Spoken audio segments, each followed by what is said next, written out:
Hi guys, it's Monday. So, last week we started talking about books that we read as kids, and I decided I'm going to finish up that conversation since that theme kind of started on Tuesday. So, yeah, I never really read the Fear Street sagas, and really I didn't read much of R.L. Stine at all. My sister was a bigger Goosebumps reader than I was, but I read some of the Goosebumps books, and I definitely do remember reading a few of the Choose Your Own Adventure books.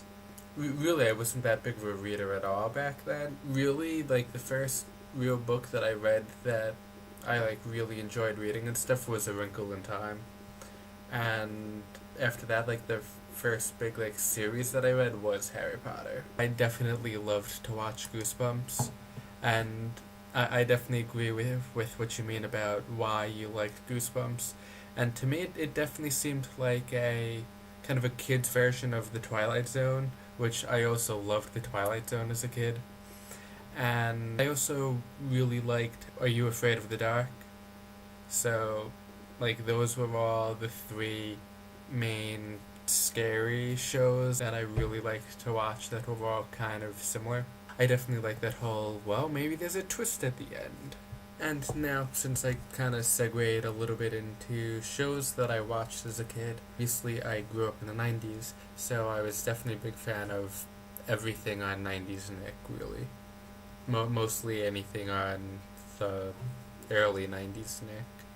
As it got toward the end of the 2000s and everything, even like all that started to get bad with the whole new cast and everything.